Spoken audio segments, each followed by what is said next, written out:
You know those people that say that it's not a good idea to like just consume content and then not do anything about it.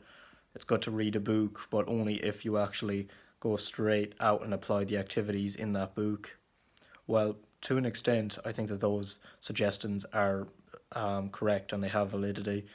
If it's a very step-by-step book, or video, let's say, even course, then it's best to like go in step-by-step fashion with the author or instructor, so that you can actually uh, get better at the thing. So doing the thing in itself is the best way to get better at it. No comparison. You can't watch someone do something. You can't watch someone go on a motorbike and then get better at it yourself. You have to actually do it yourself. But I'm here to offer a new perspective today about how just consuming content alone can be a good way to put some knowledge into your brain.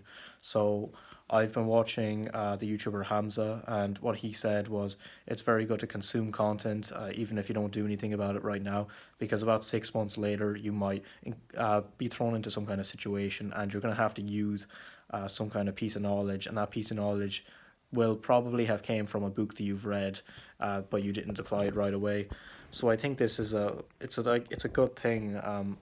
It's like a good principle to follow when the book is kind of abstract. It's not really it's not a very practical type of solution. It's a kind of book where it's just more like principles to follow in a wide variety of situations, so to speak, rather than just this particular thing, you know. So like, um, don't let's say the piece of advice. Don't get affected by your circumstances. Get affected by your response. That's like a good piece of advice, but there's no way to accurately apply that in a particular situation unless it just came about or was thrown onto you. So like let's say a disaster crisis comes, like kind of crazy example, a disaster crisis comes to your hometown and you have to take charge and then be the leader. You need to focus more on your response. You need to focus on the steps that you're going to take to survive that scenario, get the optimal results out of that situation, rather than focusing on the terror and the trauma of it all, and just not being a victim in general. Again, it comes back to the other video I made yesterday. Just not being weak. Be like being strong. Just knowing that you're going to do something. That's like the kind of scenario you would apply a kind of abstract concept in. It would be in that, and really you just need to become the type of person who is going to do that more. So the reason I'm making this video was because I I was consuming a bit of content there on YouTube. This guy called Charlie Morgan, and the thing is, I'm just building up this agency at the moment. I haven't got any clients, and what I saw in that video, it kind of lit a fire under me. He was just basically giving out to the people who, giving out like would mean like rebuking or like, I don't know, scolding. I suppose scolding the people who just consume content all the time, to get dopamine into their brains, but they're not actually doing anything about it. And I, it's funny enough. That's actually ironically what I'm kind of preaching for in this video, but not in the sense that you're just watching all day. It's more like when you read a book and you don't have to do anything about it. But basically, he said that you should pretty much perform outreach all day, every day. And the reason I like the good part about me consuming that content is because I could no longer hide under any excuses of only making 10 cold calls a day. Um, Now he also mentioned making like 100 emails and 30 cold messages a day. But I don't really believe in those too much. I know that they probably work, but they're not really nearly as effective as cold calling. So I'm only gonna do like a bunch more cold calling as much as I can within my time limit. That's all I'm going to be doing. I'm going to get way better at it.